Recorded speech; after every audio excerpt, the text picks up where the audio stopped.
그러면 SAT에 대해서 본격적으로 설명해 드리도록 하겠습니다. SAT는 3년 전에 새로 바뀐 SAT는 세 가지로 나눠져 있습니다. 수학, 영어, 그리고 라이팅입니다. 지금 배우게 되실 영어는 critical reading이라고도 하는데요. 이 영어를 잘 풀기 위해서 숏컷이 있습니다. 한마디로 영어를 공략하기 위해서는 한마디가 있습니다. 그게 뭔지 아십니까? 그거는 좋은 선생님도 사실 아니고 뭐 컨닝 실력은 더더욱 아닙니다. 한마디로 단어입니다. 영어는 단어예요. 저는 예전에 고등학교 다닐 때 영어 점수가 오르지 않자 선생님께서 저한테 하루에 100개씩을 외우라고 하셨습니다. 물론 처음엔 힘들었지만 매일 100개씩을 외우고 매일 시험을 봤습니다. 물론 다 기억이 나는 게 아닙니다. 2주만 지나면 반은 잊어버립니다. 무슨 뜻인지도 모르고 봤던 것도 기억이 안 나요. 그렇지만 봤던 단어를 또 보고 하면서 다시 외우고 다시 시험 보고 하는 그런 스파르타식 교육 아래 진정 그 단어를 제 것으로 만들 수 있었고 또 SAT 영어 점수를 현저히 올릴 수 있었던 것은 말할 것도 없습니다. 저희 대학에 한국에서 고등학교를 마치시고 오신 우수한 분들이 계십니다. 그분들 얘기를 들어도 하시는 말씀 하나 같습니다. SAT 영어는 단어만 죽어라고 외웠다는 것입니다. 참고로 이분들은 미국에 와본 적도 없지만 SAT 영어 점수가 750점대를 웃돕니다. 그만큼 SAT 영어에 단어가 미치는 그 영향이 엄청나다는 것입니다. 여러분, 100개가 어려우시면 50개로 시작을 하십시오. 지금 늦지 않았습니다. 50개가 어려우시면 30개라도 시작을 하십시오. 너무 빨리 성과를 보려고는 하지 마세요. 제가 만약에 100개를 더 외웠다고 해도 SAT 점수가 10점도 오르지 않습니다. 하지만 꾸준히 외우시고 영어 단어를 많이 푸십시오. 이게 쌓이고 쌓이면서 제가 장담컨대 단어만 많이 아시면 SAT 영어 점수는 오르지 않고는 못 베깁니다. 그러면 단어의 중요성에 대한 설명은 끝났고 SAT 영어를 이제 해부를 해서 하나하나 뭐가 있는지 자세히 설명해 드리도록 하겠습니다. 일단 Reading Comprehension은 두 가지로 나눠져 있습니다. 1번 Sentence Completion과 2번 Reading Comprehension으로 나눠져 있습니다. Sentence Completion부터 설명을 해드릴 텐데요. Sentence Completion이라는 것은 말 그대로 한 문장을 완성시킨다는 의미입니다. 빈칸에 가장 알맞는 단어를 넣는 게 여러분의 일인데요. 그걸 넣으셔서 한 문장을 완성시키면 됩니다. 그렇기 때문에 Reading Comprehension보다는 쉽게 느껴질 수도 있고 단어만 알고 푸시는 요령만 하시면 쉽게 좋은 점수를 받으실 수 있습니다. 자, 그러면 백문이 불여일견이니 한 문제를 같이 풀면서 이 자세히 푸는 노하우와 이 요령에 대해서 설명해 드리도록 하겠습니다. 그럼 한 문제를 같이 보시도록 하겠습니다. 자, Medieval kingdom did not become constitutional republics overnight. On the contrary, the change was blank. 자, 일단 센텐스 컴플리션을 하기 전에, 문제를 풀기 전에 제가 센텐스 컴플리션을 풀기 위해 가장 중요한 팁을 알려드리도록 하겠습니다. 바로 sign word라는 개념입니다. sign word는 한마디로 이 문장 안에, 주어진 문장 안에 있는 한 단어로서 이 안에 들어갈 말이 무엇인지를 고르는 데로 향한 지도 같은 단어, 한마디로 엄청 중요한 겁니다. sign word를 찾아야 합니다. 이 경우에 sign word는 바로 contrary가 sign word가 됩니다. 그 반대의 라는 뜻의 contrary가 sign word가 될 수밖에 없는데요. 왜 그러냐면 이 contrary는 우리에게 이 문장에 들어갈 단어가 이 문장에 들어갈 단어의 반대라는 것을 설명하기 때문입니다. 지도죠. 그럼 무엇의 반대냐? 그것은 바로 overnight. overnight의 반대가 될 수밖에 없습니다. 한국말로 해석을 하자면 중세시대 왕국들은 하루아침에 공화국이 된 게 아니다. 반대로 그 변화는 어떻게 이루어졌다. 자, 여기서부터가 중요합니다. 여러분, 사람은 본능적으로 답을 알고 싶어하는 어떤 욕망이 있기 때문에 이 문제를 읽자마자 답을 보시는 부분이 굉장히 많습니다. 분들이. 하지만 전 SAT 점수를 높게 받는 분들이나 이 정석은 그렇지 않습니다. 일단 이거는 보지 마시고 문제를 먼저 읽으십시오. 그리고 바로 추측을 하셔야 합니다. 추측. 이 추측이 시그널 월드 다음으로 굉장히 중요한 택틱 중에 하나입니다. 추측이 뭐냐면요. 바로 이 문제를 읽으시고 사인 월드를 보시고 그리고 이 문장, 답이 될 그 단어를 여러분들이 추측을 하시는 겁니다. 추측. 자, 저 같은 경우는 이 단어를 overnight의 반대, 즉 점진적, 점차적이라는 뜻으로 추측을 하겠습니다. 이 추측의 필요성을 더 강조해드려야겠네요. 왜냐하면 저도 처음에는 추측이 뭐가 필요하겠어? 추측은 별로 중요하지도 않고 난 답만 알면 돼 이렇게 생각했는데 틀립니다. 이 문제는 지금 쉬운 문제이기 때문에 여러분들이 추측을 없이도 혹시 단어만 아시면 맞는 답을 맞추실 수 있을지도 모릅니다. 하지만 센텐스 컴플리션은 이거보다 훨씬 어려운 문제, 더 헷갈리는 문제가 나왔을 때 추측이 없이는 정확도가 떨어질 뿐더러 풀기에도 어려워지기 때문에 추측은 굉장히 중요합니다. 그럼 추측, 점차적, 점진적이라는 추측을 했으니 이제 한 옵션씩 보면서 가장 알맞는 답이 무엇인지 알아보도록 하겠습니다. 일단 unpopular, unexpected, advantageous, sufficient, gradual 이 5개 중에 하나가 답인데요. 여기서 여러분도 아시다시피 점진적, 점차적 이렇게 하루아침에 만들어진 게 아니라는 뜻은 이 gradual밖에 없습니다. 이게 답이 될 수밖에 없는 것입니다. 센텐스 컴플리션은 때로 여러분들을 더 헷갈리게 하기 위해서 이 공백이 2개가 나올 때도 있습니다. 하지만 그럴 때도 똑같은 방법을 사용하셔서 푸시면 됩니다. 여기서 또 강조하고 싶은 건 단어의 중요성입니다. 여러분 만약에 country의 뜻을 모르셨거나 overnight의 뜻을 모르셨다고 생각해 보십시오. 이건 그야말로 연필을 굴리시던 뭐 딩동댕을 하시던 뭐 척척 박사님 뭐 이걸 하시던 100% 찍어야 한다는 겁니다. 그렇기 때문에 그만큼 단어가 중요합니다. 네, 2번째 문제를 풀어볼 시간입니다. 이 문제는 블랭크가 2개긴 하지만 제가 알려드린 택틱스를 사용하시면 손쉽게 푸실 수 있습니다. 자, 그럼 문제를 읽어보도록 하죠. Known for their blank, dogs were often used as symbols of blank in medieval and Renaissance paintings. 이 문제를 보시고 처음에 하셔야 될 게 뭐라고 말씀드렸죠? 바로 사인 월드를 찾아야 한다는 겁니다. 이 문장에 사인 월드가 뭐라고 생각하십니까? 바로 known입니다. 왜냐하면 known은 우리에게 답은 바로 이 쉼표 전에 나오는 이 문장과 그 다음에 나오는 independent clause가 똑같은 뜻이라고 설명을 해주고 있기 때문입니다.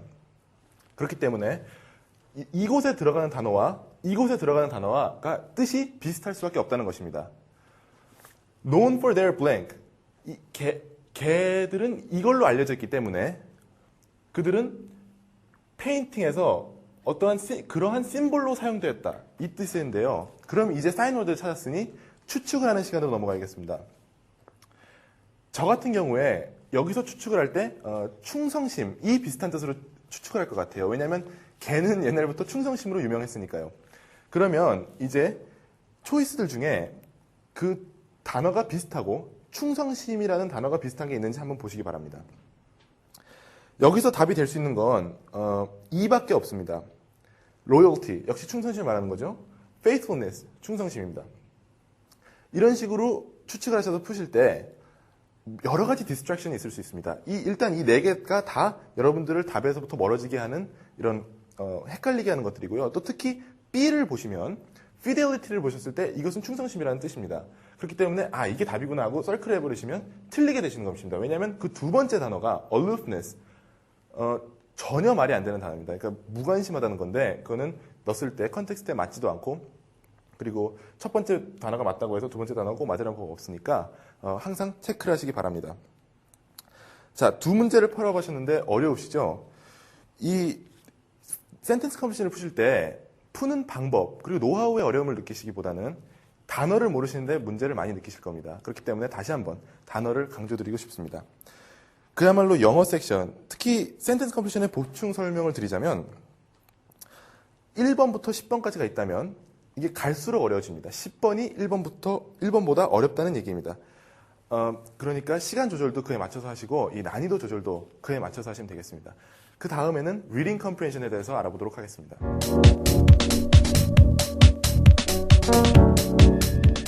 자, 이제 reading comprehension 시간입니다.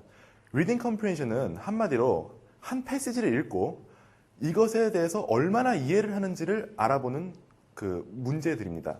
그렇기 때문에 이 reading comprehension은 한국 분들이 보시기에 이렇게 영어에 익숙하지 않은 분들이 많기 때문에 어렵게 느끼실 수 있습니다.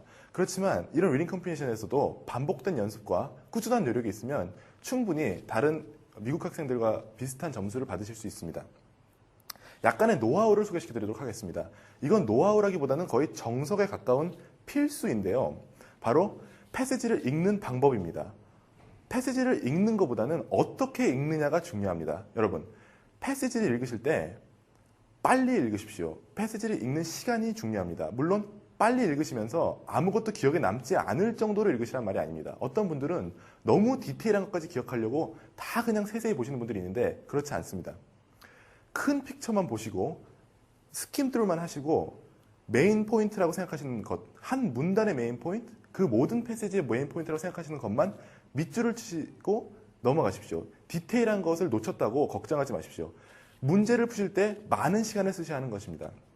디테일한 것을 놓치셨더라도 문제를 푸실 때 문제가 자연스럽게 그 부분으로 가줍니다. 그렇기 때문에 큰 픽처를 보시고 그 작은 디테일에는 신경을 쓰지 마셔야 합니다. 우선 패시지는 긴 게 있고 짧은 게 있습니다. 둘 다 문제 형식이 풀어야 하는 방법에는 차이가 없는데 긴 패시지를 읽으실 때 집중을 잃지 않도록 조심하십시오.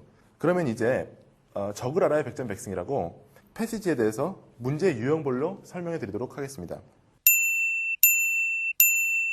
자, 일단 첫 번째 문제는요. Big Picture Question인데요. 이건 그야말로 전체적인 초점이나 이런 어떤 주제를 묻는 문제입니다. What's the main point of this passage? 뭐 이런 식으로 문제가 나오는 건데요. 이런 문제를 풀기 위해선 상당히 액티브한 리딩을 필요로 합니다. 제가 방금 말씀드렸듯이 밑줄을 치시고 그리고 전체적인 이런 흐름을 이해하시는 그런 노력이 필요합니다. 그래야 메인 포인트를 알 수 있을 테니까요. 큰 픽처를 보셔야 한다는 것입니다. 항상 읽으시면서 이 작가는 무슨 말을 하고 싶었을까? 주제는 무엇일까를 꼭 생각하시기 바랍니다. 두 번째 유형의 문제는 Little Picture Question입니다. Big Picture Question과는 좀 다르게 세세한 부분에 디테일을 묻는 겁니다. 주로 어떤 식으로 나오냐면 한 문장을 뽑고 그 문장의 뜻이나 그 문장이 내포하고 있는 어떤 의미를 묻는 것입니다.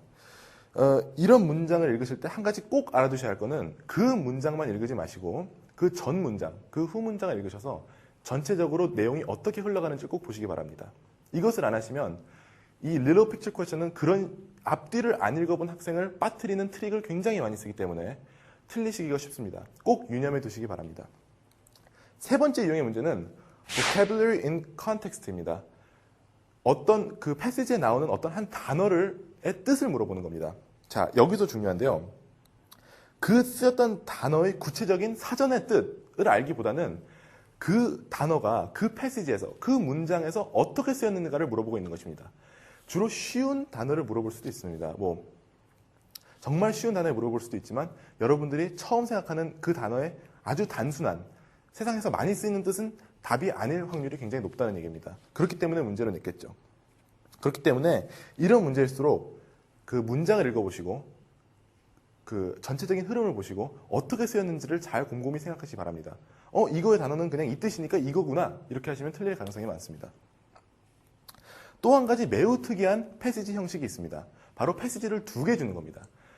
한 가지 패시지를 보고 문제를 풀기도 했는데 두 가지를 어떻게 하냐고요. 저도 이런 문제를 가장 싫어했던 걸로 기억합니다.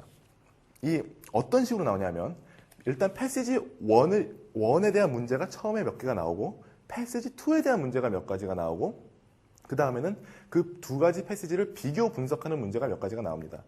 여기서 여러분들이 주의하셔야 할 것은 패시지 1을 먼저 읽으시고 패시지 1에 속한 문제를 푸셔야 한다는 것입니다.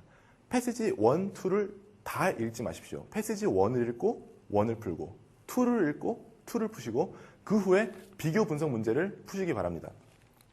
그렇게 하시는 것이 좋은 이유는 있습니다. 왜냐하면 패시지 1과 패시지 2는 주로 굉장한 관련을 가지고 있기 때문에 패시지 1, 패시지 2를 둘 다 읽으셨을 때 굉장한 이런 내용의 혼돈이 오실 수 있고 문제를 푸시는데 이게 패시지 1이었지 2였지 하는 그런 혼돈이 오실 수 있기 때문에 이렇게 하시는 게 좋은 것입니다. 그리고 패시지 1에 대한 내용을 패시지 2를 읽을 때쯤에 읽거나 중요하지 않다고 여겨버릴 수 있기 때문에 그렇습니다. 그럼 이런 유형의 문제는 그렇기 때문에 하나하나 각계 격파를 하시는 것이 좋은 것입니다. 그럼 여기까지 Reading Comprehension에 대해서 알아보았습니다. 자, 그럼 영어 SAT가 채점되는 방법에 대해서 알려드리도록 하겠습니다. 일단 맞은 문제들은 모두 1점씩 그리고 틀린 문제들은 모두 4분의 1점, 즉 0.25점씩 감점이 되게 됩니다. 여러분들이 만약에 시험에서 45문제를 맞추시고 20문제를 틀리셨다고 가정을 해볼 때 점수는 40점이 되는 것입니다. 그렇기 때문에 정말 아무 아이디어가 없으시고 정말 단어도 모르겠고 모르시겠으면 안 푸는 게 낫다는 얘기입니다. 특히 센텐스 컴플리션 같을 때 아까 제가 말씀드린 대로 사인 월드를 모르시거나 혹은 단어를 모르셔서 전혀 무슨 말인지 모르거나 이럴 때는 안 푸시는 게 낫다는 것입니다. 하지만 wise guess, 즉 한국말로 직역하자면 현명한 찍기가 되겠죠. 를 잘 사용하시면 이런 거를 보완하실 수 있습니다. 첫 번째 방법은 prefix와 suffix를 사용해서 이 어떤 단어의 뜻을 예측을 하는 것입니다. 예를 들어 보겠습니다. 제가 만약에 impassive란 단어의 뜻을 모르고 있다고 가정을 해볼 때 이게 뭘까 하고 생각을 하다가 im이라는 prefix가 반대라는 뜻을 알게 되고 passive라는 게 의 뜻이 이렇게 통과를 한다는 걸 알게 될 때 impassive의 뜻을 대충이나 봐. 어떨 때는 상당히 정확하게 추측을 할 수 있다는 얘기입니다. 그렇기 때문에 단어를 보실 때 모르신다고 생각하지 마시고 prefix나 suffix를 사용해서 꼭 이렇게 추측을 하시는 것도 SAT 점수를 높이기 위한 아주 좋은 현명한 찍기 방법입니다. 두 번째 방법은 이 context, 즉 그 내용, 한 문장의 내용에 따라 그런 어떤 한 단어나 그 문장의 뜻을 추측할 수 있다는 것입니다. 예를 들어 보이겠습니다. The house had a repulsive smell that made the visitors frown. 자, 제가 repulsive라는 뜻을 모른다고 가정을 해봅시다. 그러면 frown이라는 뜻은 알고요. 그럼 이 house had a repulsive smell. 어떤 냄새가 이 비지러들을 인상을 찡그리게 만들었다는 겁니다. 그러면 저는 추측을 하게 되죠. repulsive가 향기롭고 좋은 스멜이면 왜 인상을 찌푸렸겠는가? 그러면 나쁜 뜻일 수밖에 없지 않느냐? 이런 식으로 추측을 해서 단어의 뜻, 그 문장의 뜻을 대충이나마 알 수 있는 것입니다. 이 컨텍스트를 이용해서 현명한 찍기를 하는 것은 이 프리픽스나 서픽스처럼 정확한 뜻에는 도달할 수 없을지도 모릅니다. 하지만 최소한 제가 지금 했던 것처럼 어떤 단어가, 어떤 문장이 긍정적인 뜻을 가지고 있는지 부정적인 뜻을 가지고 있는지 이런 경우에는 부정적인 뜻이었죠. 그것만 알아도 상당히 도움이 된다는 것입니다. 자, 그러면 여태까지 critical reading에 대해서 대충 리뷰를 해봤는데요. 어렵게 느껴지시죠? 하지만 뭐든지 처음 배우는 게 가장 중요하고 기초가 가장 중요하듯이 이렇게 제가 알려드린 스트래티지를 다 마음에 두시고 문제를 많이 푸시게 되면 영어 점수가 현저히 느실 것입니다. 그리고 처음에 말씀드렸듯이 단어가 상당히 중요하고요. 이 두 가지의 조화가 맞으면 단어와 strategy 이 두 가지의 조화가 맞으면 영어 점수는 오를 수밖에 없습니다. 그럼 지금 외우기 시작하세요.